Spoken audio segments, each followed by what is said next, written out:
Hello, everyone. This is Raise Your Voice as part of the Fans First Sports Network. I am your host, Brett Rutherford, joined as always by my good friend and co-host, Darby Robinson. And we are live on youtube.com/at Raise Your Voice.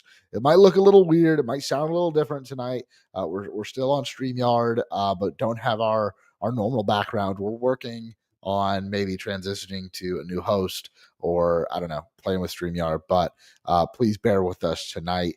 But with that being said, Darby, man, we got a lot of Rays news and just Rays baseball to discuss. This has been like going through the dog days of summer and now into the All-Star break. Like, I feel like it has not been boring, to say the least. We've experienced the highs and the lows, and there's been lots of big news stories to discuss in the first half so far.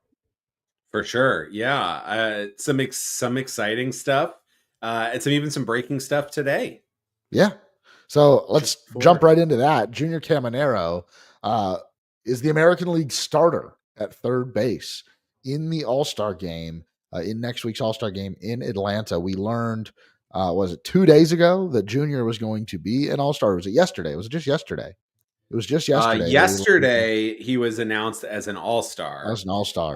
Replacing Bregman, Alex Bregman. And then, today, from an All-Star snub 48 hours ago to the American League starting third baseman, Junior Caminero, and a home run derby participant. I think he will be just the Rays' fourth all-time. Adam Sanford, when he listens to this, I'm sure will correct me if I'm wrong. Screaming at his radio or screaming at YouTube right now. Rays historian Adam Sanford. But I believe it was just Pena did it once, Longoria did it once, and then I don't think there was one until Randy. No. And again, I can't think of any. And if they did, I mean, like Longoria did it once, and that was pretty forgettable. Yeah. So, and Pena, I don't think, maybe I'm misremembering Pena. I don't think he had a great showing. I don't think either of them did. And they did it under the old format. Yeah. 2009 home run derby that had Nelson Cruz, Prince Fielder, Adrian Gonzalez, Joe Mauer, Ryan Howard, Brandon Inge, and Albert Pujols. Brandon Inge. Wow. Brandon Inge hit 0 home runs. How many home runs did Brandon Inge hit in? We're going off topic already, but I did not remember him ever being a very big home run guy. Now that we're in the weeds on the 2009 American League Home Run Derby, I'm just going to rattle off a couple more things. In round one, because there was no matchups, it was every man for himself. You had like 10 outs. Albert Pujols, Carlos Pena, and Joe Mauer tied with 5 home runs each. And then Albert Pujols beat them in what I assume was a swing off, hitting 2 home runs in his swing off. Ultimately, Prince Fielder won with 23 home runs. But anyways, I say all that to say that Junior Caminero, at the ripe age of 22, has the chance to be the face of this franchise starting next week. This is where you start at third base. You're in the home run derby the night before. A guy that I think has an outside shot of winning it. I think he's got some really tough competition this year, but could go on a run. I can't think of a quicker path to stardom for Junior Caminero on the path that the likes of Evan Longoria was on, and other Rays, top Rays young players as well. But really big news for Junior Caminero in the Rays this week. Well, and it's one of those guys you say like he's on his way to the face. He might be there already, just by the sense of like this is if you're looking for guys that the general public knows, and the MLB like official Instagram is posting about like constantly. Like his highlights get posted a lot. Like it's Junior and it's Chandler Simpson in terms of breaking through to the mothership, and they get a lot of highlights. They get a lot of press. I mean, I think real baseball heads know, Yandy Diaz, who won a batting title, Brandon Lau, who's should have been an all-star again as well, like 2-time all-star. Like they know that these guys are good, but like for the general average random fan, right? Mm-hmm. Junior Caminero is now going to be a name that I think people know about, and he could be, superstardom very quickly, getting everybody to know. The Home Run Derby in particular, I think, is a showcase show that couldn't take somebody into being a household name. You're right. And I think obviously if the Rays go on a deep run this year or they get into the postseason, he will make waves, whatever he does. And then I think looking ahead to next year, the World Baseball Classic, I mean, he has said that he will be the water boy if that's what it takes to get to wear that Dominican Republic jersey at next year's World Baseball Classic. It means so much to him. And Junior, I don't think you're going to be the water boy. I think you're on that team. Like even I don't know, I like guys like Jose Ramirez who are ahead of him in the American League All-Star. Like you find a way for Junior Caminero to be on that roster. I think it just means so much to him, and I think he would step up on a stage like that, like we saw him do in the Dominican Winter League, and like crying like he won the World Series because that was his World Series. Like it meant that much to him. So I don't know, really fun player to watch. Keeps hitting home runs. Hit number 22 on the season today. And he is hitting like whatever your highest expectations were of Junior Caminero. For me, he's even surpassing them with this many home runs in the first half. The defense, I think in recent weeks, and maybe the defense looks better when he's hitting a home run like every other day. But I felt like the defense has gotten better, if just marginally. It hasn't looked as shaky, I think. I think he's still not a very good defensive player. But I think what's fascinating with Caminero is he is athletic enough that he will make some really good plays. Yeah. And he's got a hell of an arm to make up. And he's got a great arm. And he misplays. Like he can steal a few outs with his arm. Like on the season, this is actually kind of interesting. Like in terms of defense, right? Like he's at a -4 DRS, at a -4 OAA, outs above average. That's kind of better than I was expecting, right? Like they're counting stats, but like when you are completely unplayable, those numbers are like there's people with like -8, -10, -12, like that. It's like it's very quickly like, oh yeah, this person can't play this position at all. So the fact that he's even like he's gonna be a below average third baseman, like he's not gonna be. I mean, but he is no worse than Isaac Paredes. Exactly. No, that's what I'm saying. And like he is playing good enough defense to not justify, like he doesn't have to become a DH right away. Well, it's really hard to be like seen as a super valuable baseball player when a major league player, when your best trait is defense at third base. Like there's one third baseman who is by far and away the best defensive third baseman in baseball right now. And it's like by far and away, like miles and miles ahead. And it's Ke'Bryan Hayes. So you tell me who you'd rather have, Ke'Bryan Hayes or Junior Caminero. Like pick between those two players. And every single executive in Major League Baseball is taking Caminero and not thinking twice about it. Third base is such a tough position to, you want good gloves out there. Like, well, the Red Sox chose that. They wanted Bregman over Devers.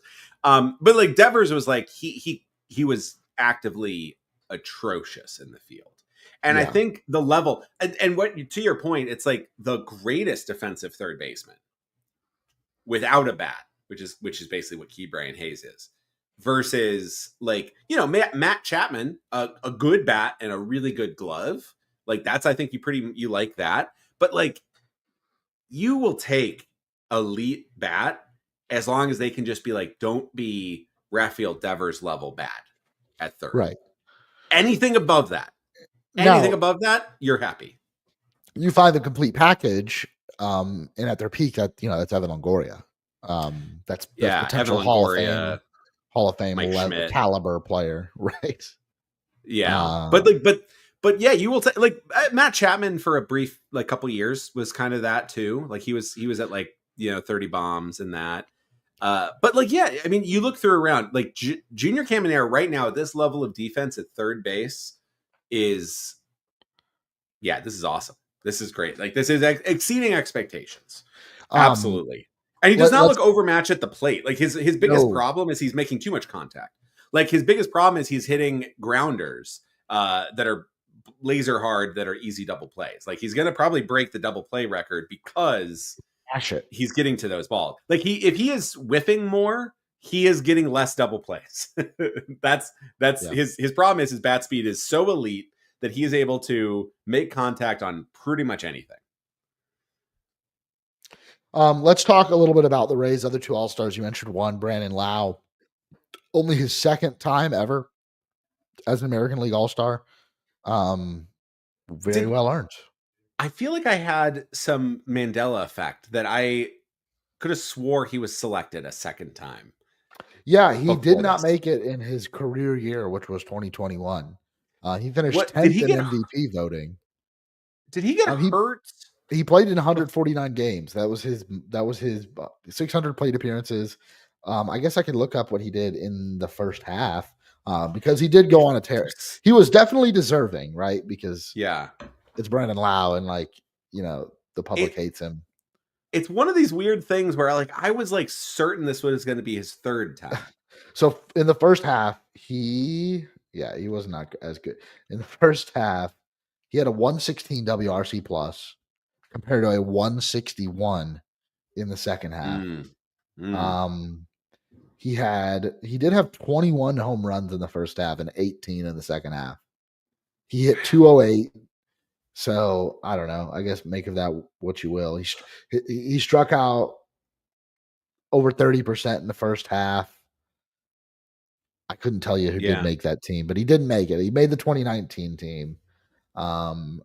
And he didn't start in that game.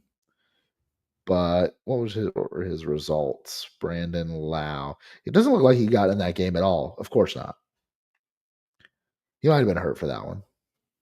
He might have, which he might be hurt for this one as well. Yeah, let's talk about that before we go into the Rays' third All-Star. On the topic of Brandon Lau. 3 straight nights out of the lineup. At this point, the fact that he wasn't able to go tonight does make me think they're going to put him on the injured list. I don't know. Maybe. I thought they were going to put Kim on the injured list, and he's now been in back-to-back games. So are the Rays at a point right now where I think Brandon Lau is this type of player where you do kind of have to play through some stuff. You don't want it to cause any bigger injuries. I'm sure. But you're going to be hurt throughout the year, and you do have to battle through. I don't know if this is the type of injury that you can just battle through, though. Yeah, so he exited his hitting streak, his 20-game hitting streak, tied for the most. And on his birthday, he exited after 1 inning or 2 innings with a muscle pull in his side, which is the terrible place because that's where the oblique lives. Yep. Our enemy, everyone's least favorite muscle, is the obliques. Curse the gods on high in Olympus for giving us obliques. But so far it's weird. It's sounding like not immediately. Kevin Cash didn't say he's going to miss some time. They've been optimistic. So this is the Rays are a weird team this year. They're not the Rays that I recognize because you do have Kim, who gets hurt after the first. He gets injured on a slide into third in his debut. He Richie Palacio'd himself. But then, unlike Palacios, they're like, we're gonna take it day by day. And then for 4 days, he's not playing, and so you're like, okay, is not pinch hitting, not pinch running, but now back into the game, and then started twice in a row. Brandon, maybe it'll be the same. Maybe he's just gonna miss a few days and then come back game 2 in the Boston series. It's an interesting thing where maybe the Rays are. I mean, here's the thing: they are usually pretty cautious when it comes to injuries. They are usually they are people that will toss people onto the IL very quickly. So maybe this is a sign that they actually aren't that injured, and they're just being extra cautious with their usage. The willingness of Kevin Cash to go into these games with shortened benches. The other night, it was really a two-man bench Yep. with Matt Theis and Christopher Morel, and we'll get to Christopher Morel. It's a one-man bench because he's not going to use Christopher Morel. So right. But yeah, like going to that game with Kim hurt and Lau hurt, and not 100% sure that Caballero was good to go because he was scratched from a lineup and then had to re-enter. Had to come in as a substitution in that game for Brandon Lau, and it's it just the management, and I kind of want to say some of this, but the decisions made by Kevin Cash this year are very different than any way he's managed this team in the past, and this is his 11th season with the club, and it's just very different. We talked about this in the Slack today about how, like, if you've been one of those fans that's like hated how the Rays have been run since 2008, and God help you, there's some of you out there that are just like, man, this team that has been as good as the elite four teams in Major League Baseball, they've been one of the four most winningest teams in baseball since 2008, and I hate it. I hate everything about it. I hate it how weird they are. I hate how weird they've gotten to 2 World Series. I hate how weird they've gotten to multiple division titles. Well, this is your year, man. You got 5 starters in the rotation that don't miss a turn through their. Nobody misses a start. Nobody misses a start. They're going 6. By hell or high water, those guys are going. They're pitching into the goddamn 6th inning. You got a closer he pitches the 9th. That's what he doesn't pitch the 7th. He doesn't come in at a high. He's pitching the 9th. Edwin, you say it as your setup man. And by golly, he's going to pitch in the 7th and the 8th, no matter what, because he's the setup man. Yeah, that's what you do. He's the setup man. You put him into the game in the setup man role. That is the role. You don't play other people. Who the hell is this other? You don't start him. No, you don't start him. He goes in the 7th or the 8th. That's it. And so you use him every single game, no matter what. Is he the worst reliever in baseball? Yeah, it doesn't matter. He's your setup man, and he's coming into the game. Use him in low leverage? What? Get out of here.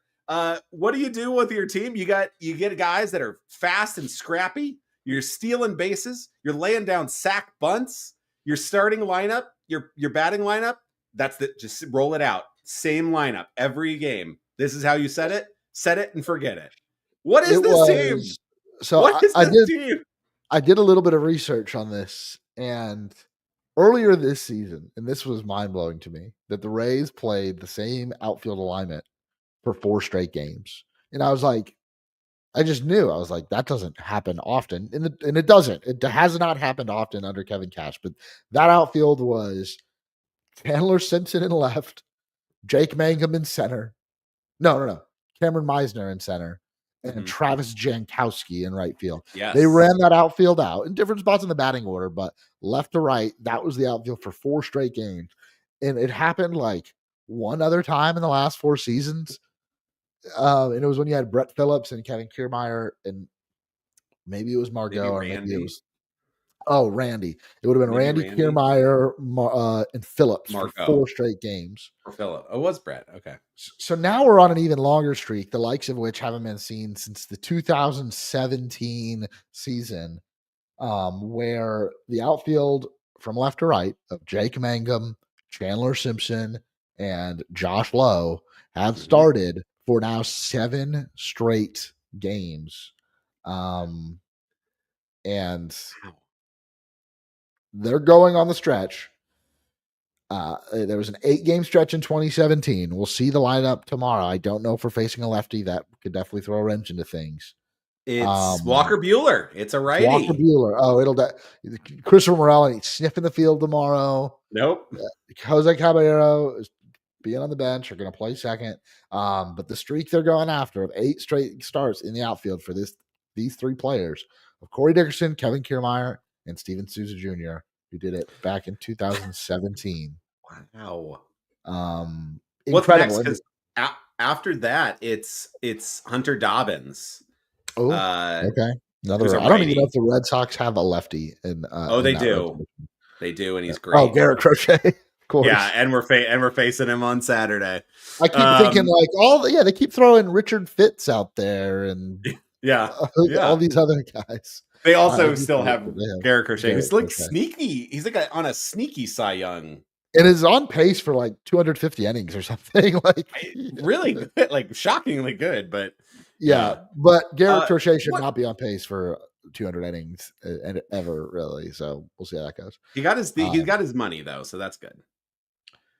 But yeah, something to watch out. Wait for that lineup to drop tomorrow and see if they can get the 8th game in a row. And I didn't look before 2017 if there was anything longer. I doubt it though, because 2015 and 2016 were you have like the Gabe Kapler and Gabe Gross alternating. Ben Zobrist would be out there sometimes, and it's second. Yeah, there was Kapler and Gross was way before that. That was like 2008. That was 2000. Yeah, 2008, 2009. No, not 2000. Yeah, 2008 was one of them. Yeah, you had a little bit. Yeah, I think they both played. 2008, 2009, and 10. And then you had. Yeah, no, this is unprecedented. This is wild territory. This is some really, truly crazy territory that we are in right now. Because I mean, I guess you're getting a lot of righties. So Josh Lowe doesn't go to the bench. Chandler Simpson and Jake Mangum are kind of platoon neutral, but it's wild that these are the guys that like. It's wild. Like we have to talk about it later because we'll just talk about the team fit and like maybe kind of looking into the second half. You know, like what kind of how it needs to improve on this team, and like to me, it is truly baffling that like Christopher Morel is on this team just as like just never see. This is the least used bench I've ever seen with this Rays team. Like Austin Shenton got more playing time. It's nuts. First base is Jonathan Aranda every day. Second base is Brandon Lau when he was healthy. Third base is Junior Caminero. Catcher is more of a platoon. DH was Yandy every time. The outfield, as you said, those three guys. Taylor Walls was pretty much a shortstop, and there's sometimes like Caballero. So you really had catcher and shortstop as the only two, and it was one of two guys. Mm-hmm. So like you had a bench, and like this is crazy. It's wild. So and that's what happened. Like Curtis Meade and Christopher Morel just never played. So when you bring up Kim, it just made sense. Kim, Meade goes down because like these guys were collecting cobwebs. No, it blew my mind how little Curtis Meade was playing, and Christopher Morel wasn't playing much more earlier in the season. And now Christopher Morel's, he's only starting against lefties. And even then, he's not pinch hitting. He gets pulled whenever the lefties are done. Yeah. So he's playing half a game against lefties, and he's not pinch hitting against lefties. Like if you pinch hit like once or twice. Part of me wonders if like there are certain players that frustrate Kevin Cash a lot, and I think there's a player that Kevin Cash like is his type. I think Jake Mangum is kind of Kevin Cash's type. Oh yeah, where he's a switch hitter. He'll put the ball in play. He'll run his ass off. He'll play really solid defense. Like I think every manager likes players like that. I think Joey Wendell was that way for Kevin. And I'm not just naming it. I'm trying not to just name like the gritty white guys as like coaches. I think Chandler. I think Chandler is a perfect example of a guy that Kevin Cash is like hell yeah, because like he's a guy he's platoon neutral. He's fast as hell. Like constant hustle. Like Chandler, Wendell, Mangum. Like these are guys who you can just be like, just send them in. I know I'm getting max effort every time. I know they're going to probably put the ball in play. Make something happen. And when they get on base, I think Caballero is similar, honestly, in that regard. Yeah, 100%. Because he's like Caballero's been able to stick around. And Taylor Walls is also his guy. Like, I think Taylor Walls... Okay. I think it needs to be said that Taylor Walls, because he's so atrocious at the plate, although he's been better. But he's so atrocious at the plate And we wonder why. Why is this guy like we cannot get rid of him? Thinking, oh, Kalsan Kim's coming back. Maybe this is the time now. Like, he's not going anywhere. And the reason he's not going anywhere is he is so damn good in the infield. He like, is. He is. Just incredibly good. And like just watching him the last couple of days, today he was playing second base and he just provided so much more range out of that position than you'd get out of a Brandon Lau. Yeah. Like, and Lau's a good defensive second baseman, but then you're like, the metrics don't love Brandon Lau this year. And I think there's some general aging and where Brandon Lau is going to struggle at second base moving forward in his career. But then you get Walls, who's the best defensive shortstop in baseball, moving over to second. And it's the plays he's able to make with ease. I think, again, we take for granted. And you notice him less when he's hitting 8th or 9th, although he's been hitting higher in the lineup recently. Like Cash has been hitting him 7th a lot. I don't know. You just take it for granted, and it needs to be said that he the reason that he's still Ray is because he is maybe the best defensive infielder in the game. We were talking about all-stars at some point. I just have to bring this up though. Just to put a cap on the Christopher Morel thing. In his last 50 plate appearances, Christopher Morel has a WRC plus of 161. He's got a slugging percentage of 633, a weighted on-base average of 400. And he can't sniff the field. And what trade value does this guy have anymore? What do you do with the Christopher Morel? I don't know. He's young. The guy's 26. He just turned 26 2 weeks ago, which was coincidentally probably the last time he played. He doesn't really have a defensive home, but he hasn't been like atrocious in left field, right? He's been worse than Junior Caminero at third in left, but I'm baffled because like they have to trade him because like I've never seen the Rays use a player less. And also, this is not like he's been unusable. When he plays, he hits. He's actually hitting pretty well on the season. He's over 100. You can argue that the defense is a really big knock on him, and there's nowhere else to put him because right now first base and DH is just like it's Aranda, but then Diaz, like it's Aranda at first, Diaz DH, and then when one's not the other, they're flip flopped. Brandon Lau gets hurt. And you're like, well, okay, maybe they could try some Christopher Morel at second. Like that was his best position. They've abandoned that. And left field did feel like a place you can hide him. Until Jake Mangum showed up. I think Jake Mangum completely changed everything. The 29-year-old rookie ate his lunch. Like just came up and performed. And Jake Mangum, I don't know what his career path is going to look like. It's hard when you're a 29-year-old rookie to stick around in the big leagues, but no matter what happens the rest of this season and beyond, I think Jake Mangum will have a special place in Rays fans' hearts. He'll be one of those, oh, I remember that guy. And maybe he sticks around into his 30s and plays the bench role and figures, carves himself out some playing time. He could be another Joey Wendell, right? There's no shot Jake Mangum is traded. I would be shocked. I'd be shocked that anybody's trading anything of value more than you would say like this value is for us. Right. Yeah. I mean, like it's possible. I'm not going to say it's not possible, obviously, but he's playing every day and hitting 6th every day. Yeah. He's like maybe one of the most consistent, like he has been and producing. Like when he got hurt, we're like, oh, that's kind of the end of that. Like he'll come back. He'll be optioned. Like nope, because we were like, oh, like well, we're not going to option Chandler Simpson for Jake Mangum, and then they did, and it's like, oh yeah, obviously, because Jake Mangum is been unbelievable. I mean, he's at 1.1 wins above replacement so far. He's been good defensively. He's been solid offensively. He's stealing bases. He's probably going to be like a 2-win outfielder as complete found money. And he really is setting himself up well as a perfect future as a 4th outfielder, right? He can play center if needed. He can play left. He can play right field. And he's off the bench. He can pinch run. Great pinch hitter because like his type of hitting style shouldn't have too much of a pinch hitting penalty. It's more just slapping, so like that kind of is like his equal chance. So kind of wild. I think this all just comes around to say that Jake Mangum, all-star snub. This is a if big Kevin snub. Cash was the manager, he'd find a way to sneak him on there. I think he'd be on there. Yeah, maybe like he did with Joey Wendell. No, Joey Wendell was deserving. I shouldn't say that.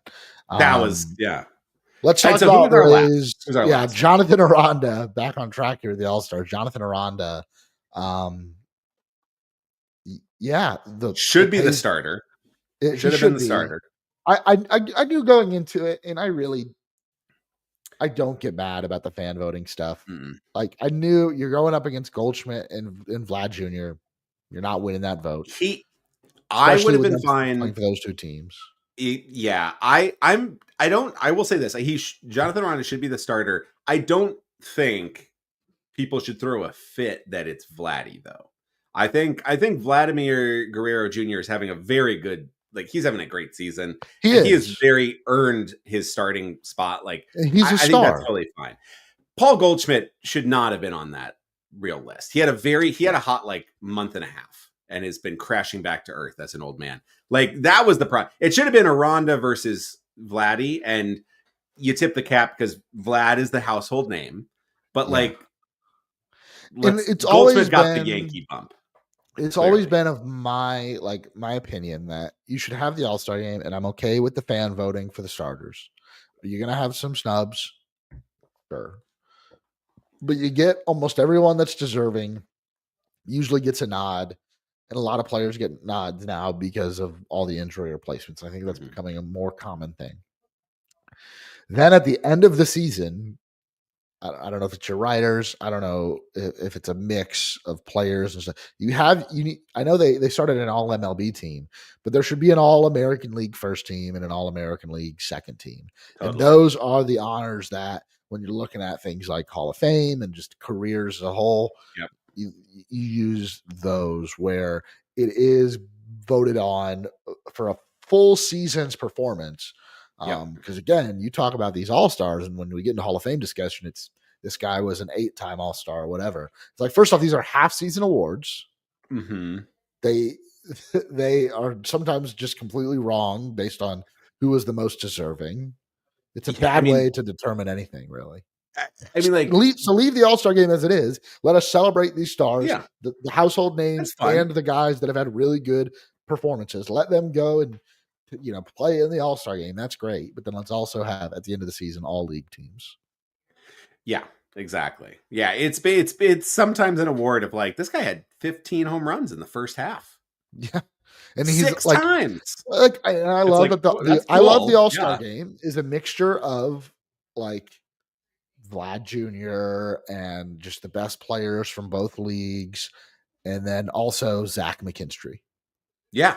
That makes the All-Star game cool. Zach McKinstry has earned his night on the field with these guys to say he is right there with them.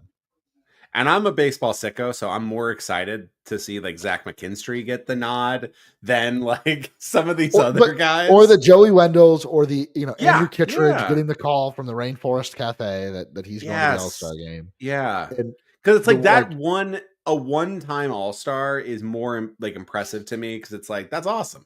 You are in the elitist, you are in a level. You've already made it to Major League Baseball, which is better than 99.9% of everybody that's ever played the game. Now going to the All-Star game, just even slightly higher. That is very cool. That is very, very cool. And it's usually because your teammates, your league mates, your fellow players, your coaches, they selected you. And it wasn't just, the fans voting for all 9 Royals. And so with Jonathan Aranda, a guy that has earned it, he is in what will be his first full season in the big leagues. His spot is secure on the Rays. For a few years, we wondered if it would ever work with Jonathan Aranda. He came up originally in 2022, and every other stint he had in the big leagues, there were some bumps in the road, and then we saw some ability, some good plate discipline, swing selection, just hadn't really broken through yet until this year when he's been one of the best hitters in all of baseball. If Aaron Judge weren't having another superhuman season, Jonathan Aranda would have a shot at the batting title, I think, with the way he hits. Mm-hmm. And has just been, a mainstay in the Rays lineup, playing against righties and lefties. He's got over 340 plate appearances on the season already, and very much deserving of this nod. Absolutely. It's a huge honor for him, and he's been so well deserved. I mean, just what an incredibly good hitter. Yeah. One more thing on Taylor Walls. One of my buddies just texted me this.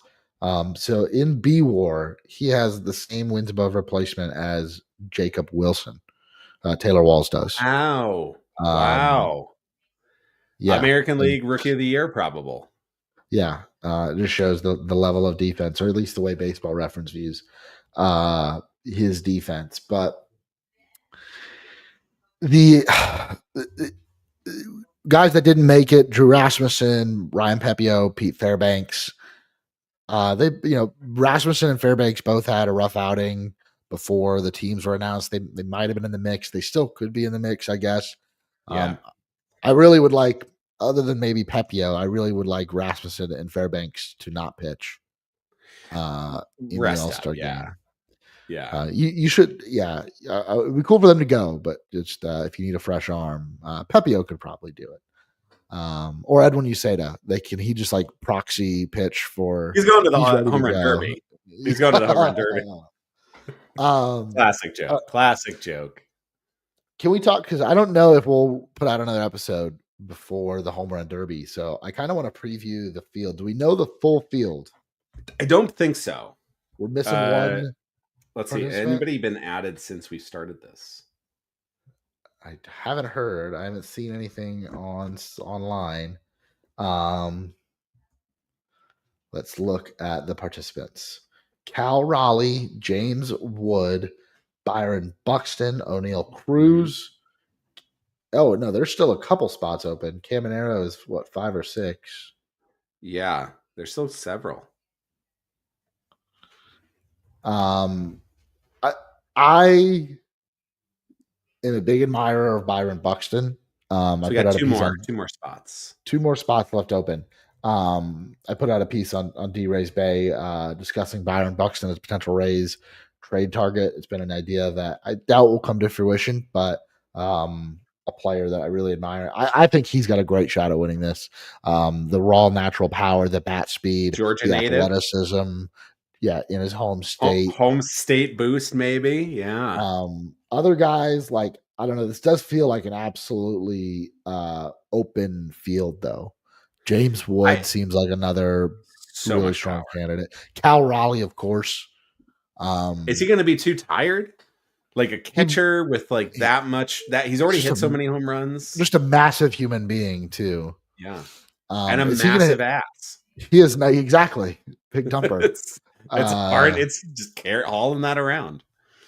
He's not going to try to hit from both sides, is he? Oh, is he going to pull an Adley? That would be cool. You wonder if there's some way to like conserve or not conserve energy, but just use less. I wondered about that too because I was in Seattle for that derby, and so it was a very fun moment in the crowd for sure. And you do wonder, like, maybe just kind of rest some of the muscles. So maybe we'll see. Yeah. Oh, apparently we were wrong. Isaac Paredes did the home run derby. What? Man, I do not remember that. USA Today. I really don't think that. Was he in the Seattle? That must have been the Seattle one. I don't remember that. Yeah, no, he was an all-star, but USA Today has this one wrong, I think. USA Today was saying that he was the fifth to be in it, but unless he's doing this one, but he's not with the Rays anymore. But I think the issue, I guess, with Caminero is we talk about how much he hits the ball on the ground. Question is that going to be is that a BP issue for him, or is that an in-game issue? And this is not like any normal BP session. This is the most high adrenaline BP session you'll ever do. So is that going to be an issue for Caminero in the Derby? I don't know if it'll be an issue in this regard. I I think what's I think Caminero's biggest issue is that his home runs are like long swings. He's a Like very explosive fast. swings. They're very fast, very explosive, but he has a long bat plane. So I am wondering if like he like the timing, the Derby winning is like you have to kind of go very fast. So Yeah. I'm curious to see if Caminero, like his bat speed is so huge, like he can definitely just kind of pop him out of there. But yeah, I mean sometimes you get into a rhythm and you end up starting to get over topping some balls. So it's possible. It is. And It it's is hard when totally you possible. start pressing to get out of it without losing too much time. You have a timeout that you're allowed to take. Yeah. But you come out of the timeout and you're pressing and there's no real time to catch your breath. I think some guys have become better at, as this, we've seen several years of this format, at realizing, okay, if I take 10 seconds here to catch my breath and to reset, Yep. I might Can do hit more everything. home runs, even though I lose the time. What's interesting is so far, I think, well, Acuna has been in the Derby before, but that's it. That's the only repeat, I believe. I don't think Buxton has. It's first time, obviously, for Caminero, Cruz, Raleigh, and Wood. It Cruz does as feel like, well, I'm excited about because that yeah, is similar to Caminero, like the the only elite bat player speed. with faster bat speed than Caminero. Yeah, I do think Caminero, but again, I think a swing that's better fit for the Derby with Cruz. totally. Yeah. Yeah. Caminero, I think, would have done much better in the old format. Ooh, yeah, where anything that's not in it, Yeah. it's an interest. Yeah, the format is interesting. It almost does benefit, like if people can kind of go fast, short, compact swings. I'm looking at this. One thing I do want to talk about that's kind of funny because a lot of people have talked about being afraid. Like okay, Caminero gets selected, and then immediately people are like, okay, what's going to happen? Is he going to ruin his swing? Right? Is it gonna ruin his swing? Because everybody that like does the Derby, eventually there's the post Derby like hangover. It's like a common baseball parlance. Yeah. But I think it's widely believed by baseball fans. it's widely believed, but not widely noted by statistics. Yeah. So in an MLB.com article, they talked about this, about how like the actual drops, like there's plenty of people that did better after the Derby. So in the 2019 Derby, you had Acuna, speaking of, he did the exact same in his slugging percentage the second half, or his OPS. Um, of the 8, 4 did worse. Josh Bell was at 1,000 OPS, went down to 780. But is that just Josh Bell being a streaky hitter? Pete Alonso dropped about 143 points from 1,000 to 863 on OPS. Carlos Santana dropped about 100 points. Matt Chapman dropped about 100 points. Acuna basically the same. And then Alex Bregman went from 927 OPS to 1.1. Vlad Jr. rose a little bit. Jock Peterson rose a little bit. So a lot of this, like we talked about, this is still a half season award. So a lot of people can get hot for a half a season. So like if Cal Raleigh, for instance, if the big dumper in the second half fades in the home run chase and doesn't break Maris or Judge, or like even and falls short of Bonds, which nobody's getting close to 73. That are we going to blame the Derby, or are we just going to blame the fact that he's a full-time catcher? Yeah. And he's already hit a ton of home runs, and it's going to be hard to keep hitting that many home runs. Like if he hits 20 home runs in the second half and his OPS drops a little, his OPS will drop a little bit. Is that a home run derby, like, jinx? Is that Yes, breaking, that's or is it that's just going how to it be will that? be seen. Sure, I guess that's true. That's the thing. If Caminero slows down after this, the same way that Randy did after he was the runner-up a couple of years ago, Rays fans will be like, "Well, it was the Derby." I think it will be seen as that. I'm just trying to I preemptively know say you're all wrong. You're a bunch of Absolutely. I mean, and here's the thing: it's baseball fans, so we're already the most like baseball and baseball fans are the most superstitious fandoms possible. So like, this is obviously something, but I'm not afraid of Junior Caminero, and I even say that. I even say this. Maybe here's the thing: it has equal levels of like logic. It's gonna fix him. He's gonna no longer hit into so many ground ball double plays. He's gonna be fixed. His swing will just be all levitation. I like that. It's gonna Nobody be will say that perfect. if he Everything's going goes up. on to finish with 45 home runs this season. I will. I will start the home run derby fixes your swing. If you're getting on the ground, do the derby. Yeah. Don't be afraid, Rays fans. Don't be afraid. It's gonna be fine. It's gonna be Let's fine. talk a little bit about the baseball we've seen on the field. We've kind of talked about it throughout this episode, but we've gone through the high of highs, and at times it feels like the low of lows. It's been an incredibly frustrating team to watch over the last 2 weeks. A team that's kind of stumbling into the All-Star break, and a team that is entering what's so far the biggest series of the season this weekend at Fenway Park for a 4-game set against Boston. It feels like this weekend will be a battle. It's going to be some high leverage moments. Both teams, like 4-game series. I don't know. Maybe we get a little bit, on edge. Maybe a bench clearing. I could see that in a 4-game series right before the All-Star break. Both teams kind of fighting for their seasons at this point. But it's a big series for the Rays, and I think it'll be really big about determining the direction this team is headed in going into the second half. It's about as big as a July series can be. So since the Rays swept the Royals, they have lost 4 straight series. They did win today. They have not been swept in any of these series, but they lost the series to Baltimore. They lost the series at home to the Athletics. They lost the series against Minnesota. To be fair, though, I will say this.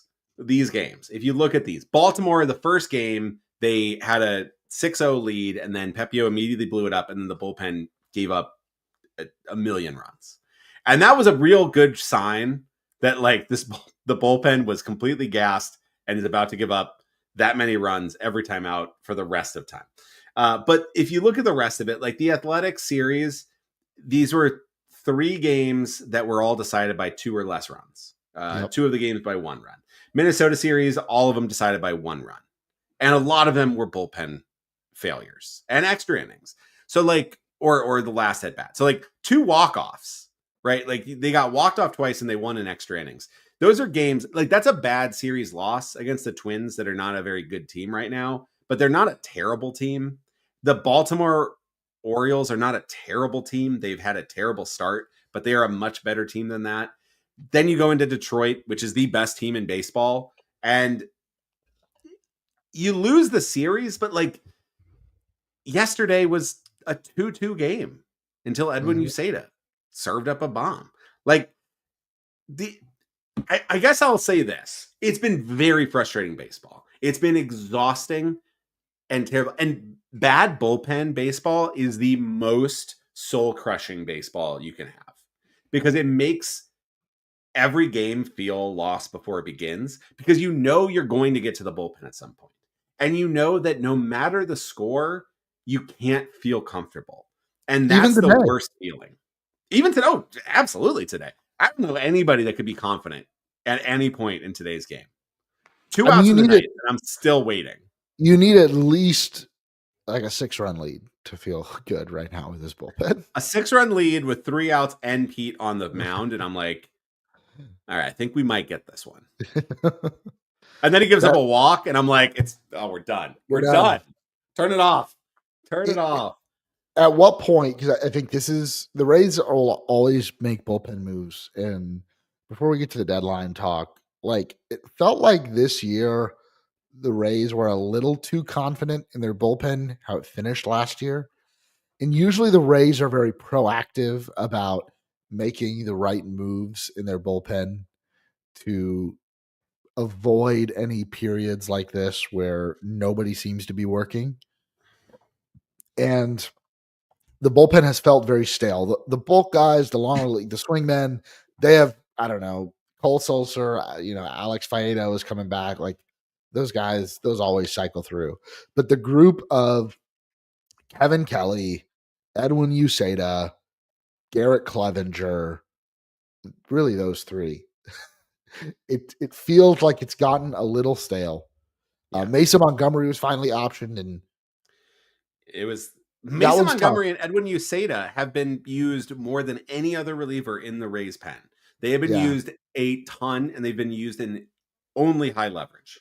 Montgomery, it kind of vexes me because he really should be the best pitcher in this bullpen. I said going into this year that he was the best pitcher in the bullpen, and he has been one of the worst relief pitchers. It's that one. That vex is a really good term, Brett. I like that because it's so frustrating because it's one of those ones where like every time out you're like, I don't understand why this guy is just being this terrible.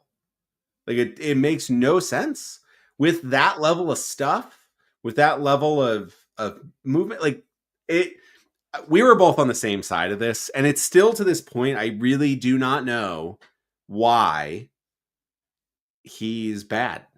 And like, I also could see the second half, him coming back up and being the best reliever in the pen.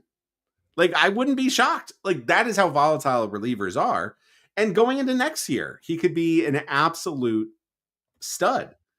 But they couldn't keep doing it. I agree, though. This is a point where it's like, you can't keep doing the same thing and expecting different results. And I think the Rays are best at not panicking when it comes to this. But there is a certain point where it's like, all right, that's not panic. This is just, we are running headlong into the brick wall again and again and again and again. And it's vexing. There will be moves. There's really not, there's not anyone in AAA that you're going to automatically turn to and try to call up and throw into high leverage. There's going to have to be moves. And the question is, are you comfortable enough with the guys you have to just make a couple small moves this month at the deadline? Or is this a time where you try and go out and push for an Emmanuel Clase or a Jean Duran? And again, it's tough because those guys are closers. And I don't think, barring a complete collapse, like Pete Fairbanks is like, he's been fine. He's been really good. The problem is he hasn't been used a lot. Yeah, that's the problem. Which maybe is good for his health and getting him through the season. Yeah. Are you going in to bring in a closer type when you're probably not taking the ball away from Fairbanks? I think you could use another lefty. You go out and get a lefty. A left-handed bullpen arm would be what this team needs to kind of take Garrett Clevenger that would be big out of all of the high leverage spots in which you want to use a lefty. Garrett Clevenger still putting up really good strikeout numbers. The ERA is low. I think less. I don't know. I still feel like you could use one more lefty in there to replace Montgomery in those higher leverage spots. I think so. Okay, here's how it stands right now. Let's just take a assessment of it. I think Pete Fairbanks is great. I think I'm fine with Pete. He can have a blown save here or there, but that's fine. Manny Rodriguez is rehabbing now. He is starting to pitch with Durham. He pitched one game already. That is, I think, one of the biggest moves that this team can get, because him coming back, that is a huge, you can slot him into every Edwin Uceda role, and that's what Cash sort of used him as. So I think we need that for Kevin Cash's sake, to have Manny to come in and say, like, boom, put him in every single game.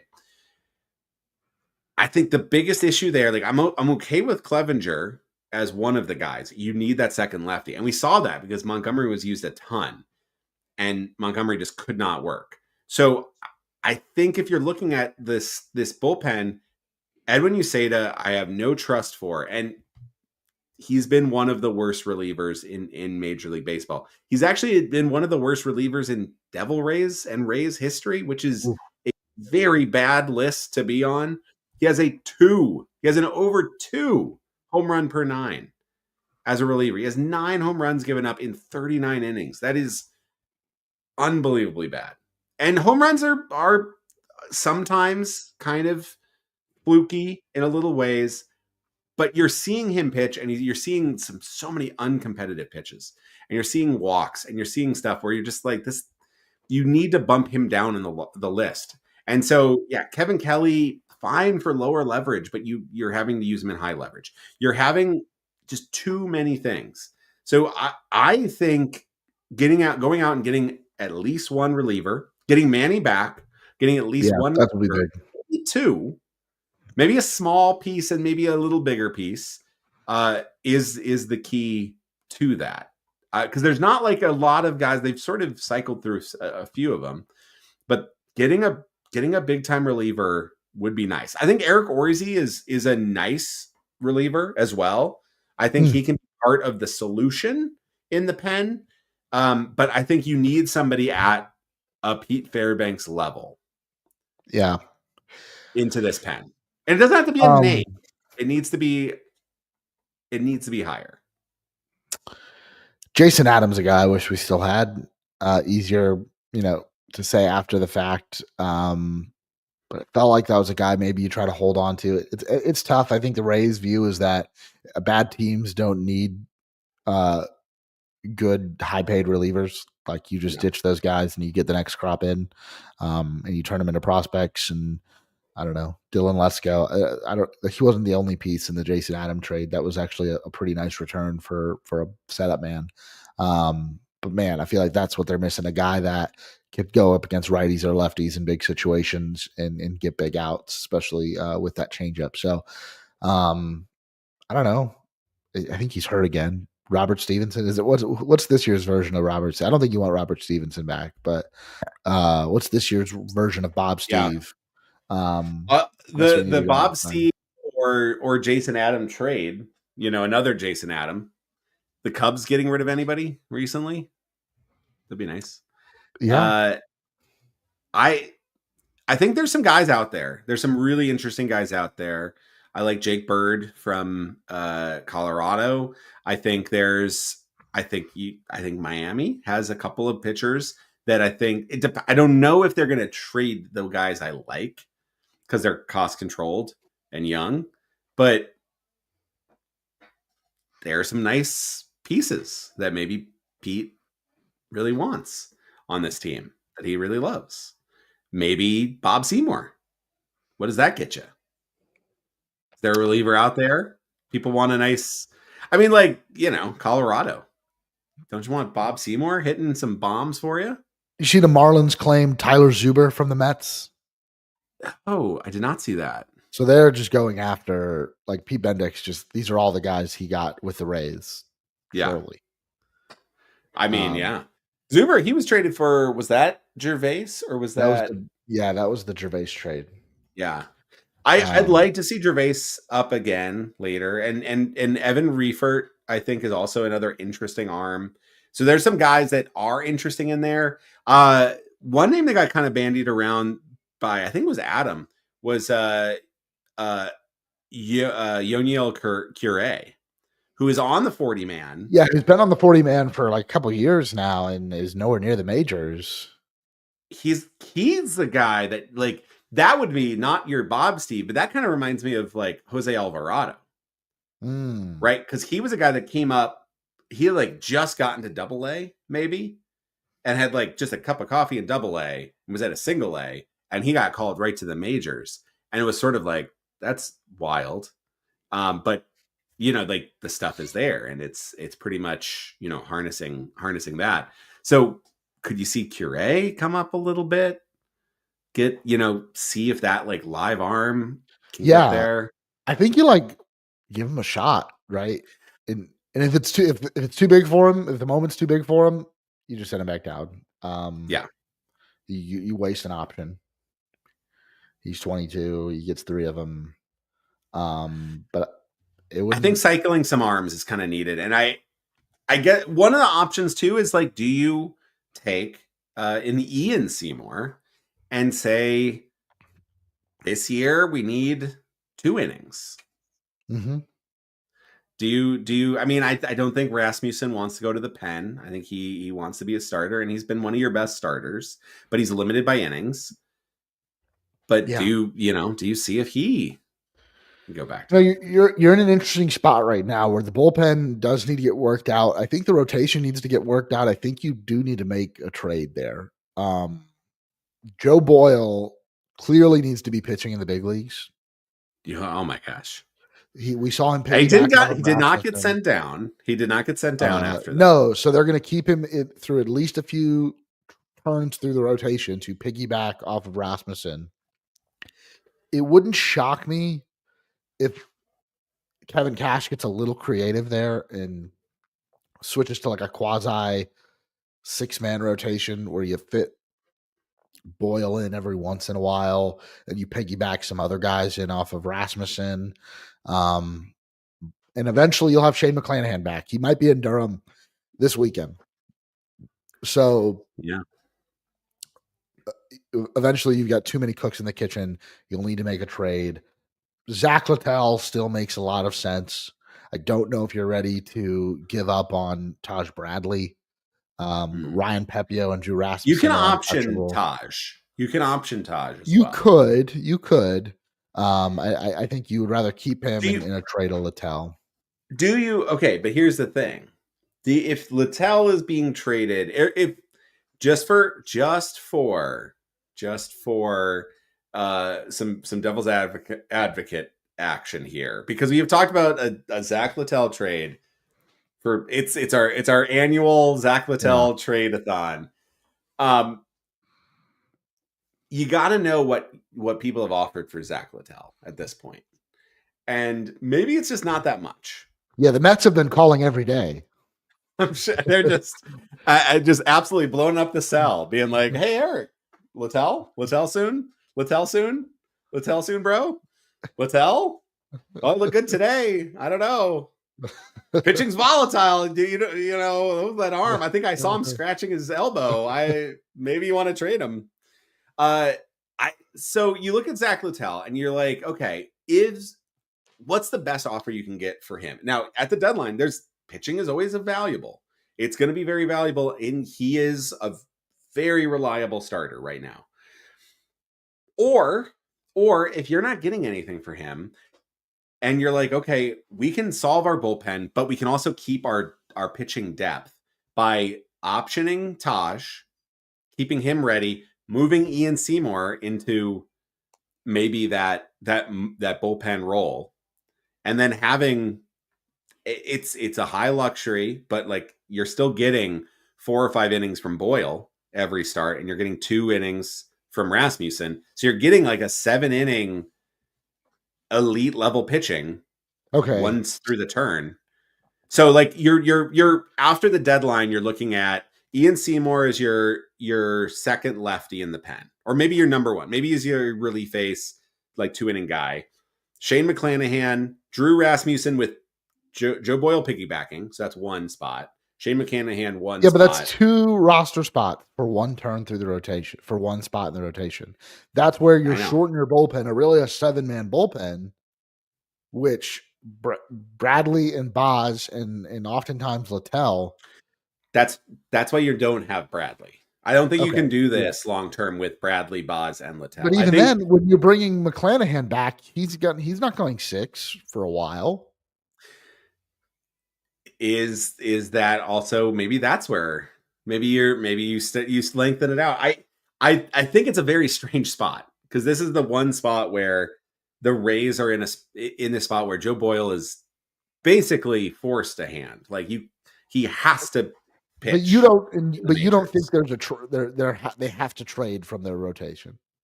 I don't think they have to. I think it still makes the most logical sense to trade Zach Littell and do one of those things where you're trading Littell for a reliever. So Zach Littell is going to pitch game 1 of the ALDS. It's too logical to trade him. So instead, they're going to trade Shane McClanahan to get, I don't know. We've talked about this, but like, would you just do like a big, like, could you listen? It's very unrazy but if this team sale is coming down the pipeline, and this is the last ride of Stuart Sternberg, maybe he wants to splash some chips. Maybe he wants to write some checks that he doesn't have to actually cash. Maybe he's like, you know what?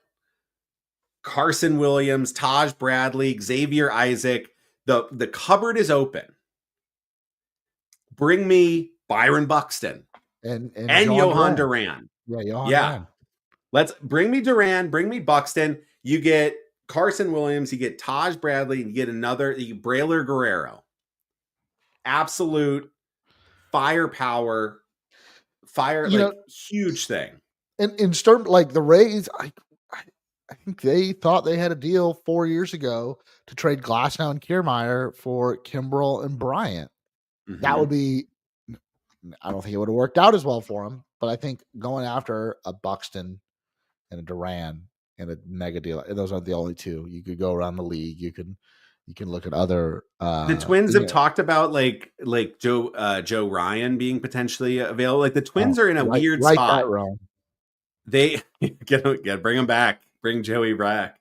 The Twins are in a weird spot. They're kind of in the wild card hunt, but there's a lot of teams that they are kind of butted about, and they're also like in a really weird money pit opportunity. Like they are kind of trying to sell the team as well, but they're kind of over leveraged in price, and like they're in some trouble in that regard. So they could decide to sell some pieces and do it could be like what the Rays did, like a soft rebuild, like a quick, fast, like you're talking about half a year rebuild.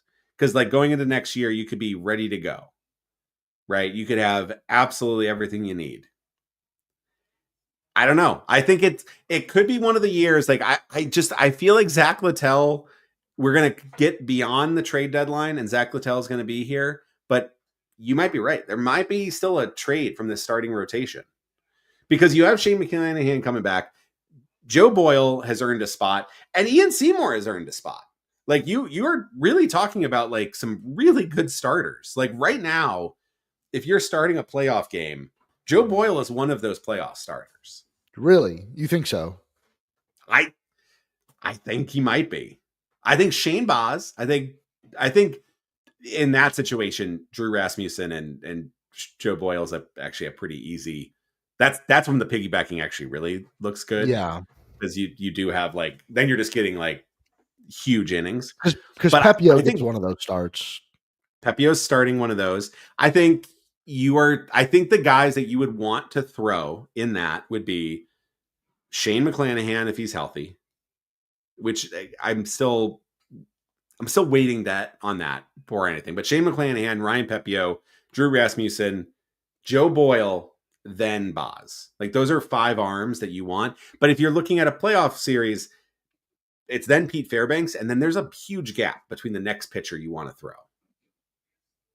Yeah. Like Manny Rodriguez is the next guy that you'd want to throw an inning. Clevenger, if you're getting some lefties. That's where you need to add, though. So I don't know. It's not like it doesn't seem likely that the Rays will splash for a big reliever unless it's part of some bigger deal. Yeah.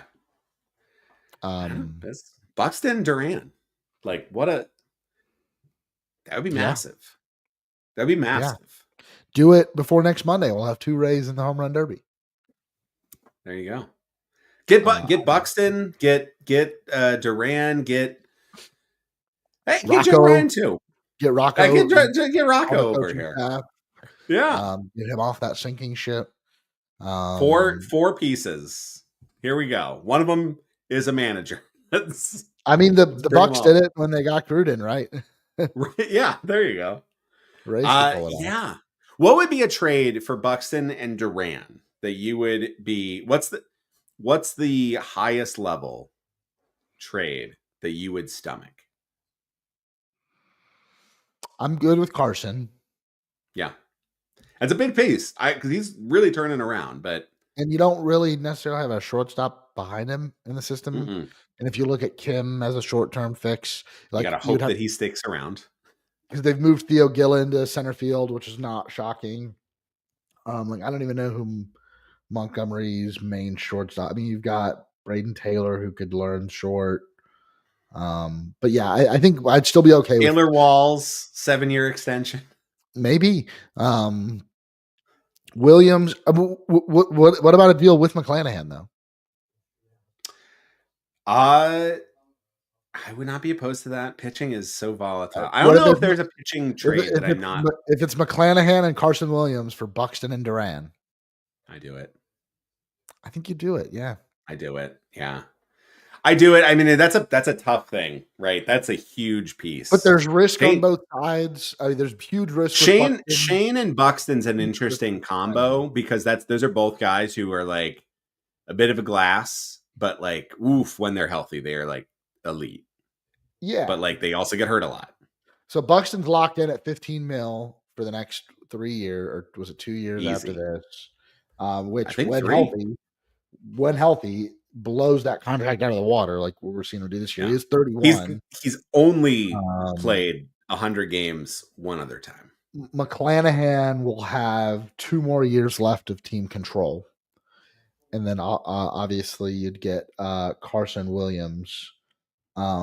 So Buxton, signed through the 2028 season at just over 15 million, and Duran is got 2 more years of team control. He's making just over 4 million in his first year of arbitration this year and controlled through 2027.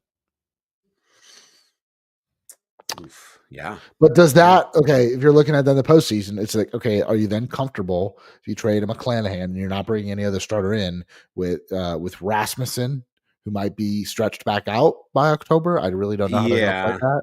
Yeah. Pepio, Boyle, and Boz on a quick hook for game 4. Yeah, that is tricky. We had one of the comments is talking about needing that like solid starter, and I think we have a lot of options for starters, but there is not a lot that you're like, I know that I'm getting 6 great starters. I don't think we're going to be trading for Jarren Duran, not for that return. I mean, but if that's the offer, I'm in. Boston, I would do that. You would do Josh Lowe, Taj Bradley, and Shane for Jarren Duran? Yeah. What? You wouldn't? I don't think so. Oh, that's interesting. I think that's actually. Oh, this is good. Okay, hold on. Let me see. What's Duran's contract? This is never going to happen. There's no way this kind of a blockbuster trades in division, especially because the Red Sox are like the same as where the Rays are, and they could be ahead of the Rays by the end of this weekend. I guess I'm just not as big of a Duran believer. I think that's fair. I mean, he's 28. Yeah, so ARB eligible in 2027. Yeah, but is he going to be good when he's 30? Like, he's had a bit of a down year this year, which is interesting. But the last 2 years, I mean, like he was a 7-win player last year. He kind of screams Andrew Benintendi to me. Ooh, he's probably way better defensively than Benintendi. Yeah, yes, he is. Oh, that's interesting. Okay, he is having a little down year, but that's a lot of years of control. I mean, a Josh Lowe trade would not be the most shocking thing. I'm lower. I guess I'm lower than most on Taj and Josh. I think those two. Those two you could easily offer in.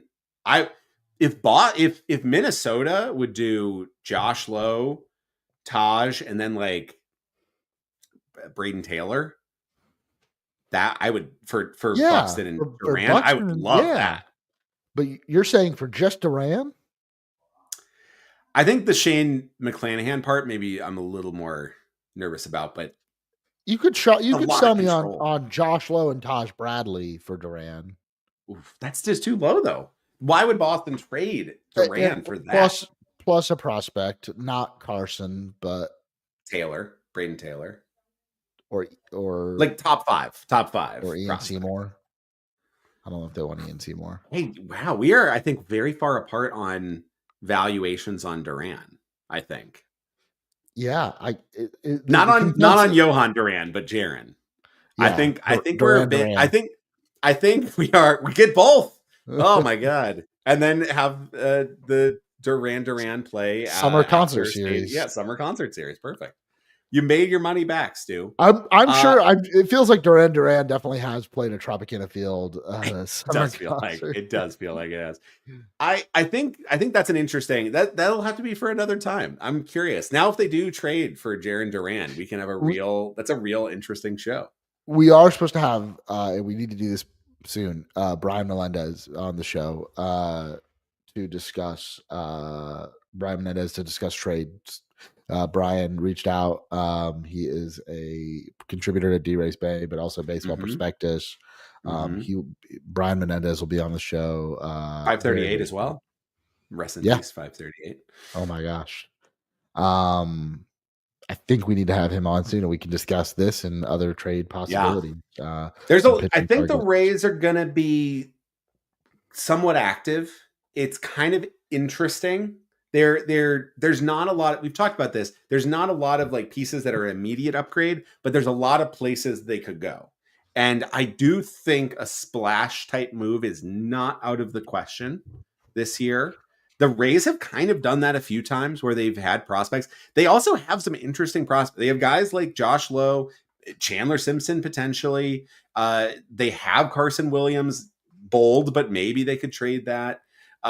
Xavier Isaac, I could see being on the move. Taylor could be on the move. Like, there's a lot of pieces. Bob Seymour is like another, like, not a big piece, but like an interesting piece that you can add in. There's the parts of like quite a few potentially big trades they could get active in for the right guy. And so we will see. What's going on out there. There's not a lot of sellers, but I think that's going to be a fun show when we get Brian in here and we discuss like some possibilities and kind of get crazy with it. And I would be very, very curious. I'd be very, very curious where he falls on a Jaron Duran potential trade. Yeah, I am curious. That we don't disagree much, but maybe this will be a good start into our next episode. So that is going to do it for this week's episode of Raise Your Voice. Thank you to everyone for listening. We've been live on youtube.com/@raiseyourvoice and also still available wherever you get your podcasts. If you really want to say thank you because you love what we do here on the Raise Your Voice podcast, head on over to patreon.com/raiseyourvoice, where you can become a member for as little as $1 a month. As always, head on over to draysbay.com to check out all that great Rays coverage. Once again, thank you guys for listening, and we will talk to you next week.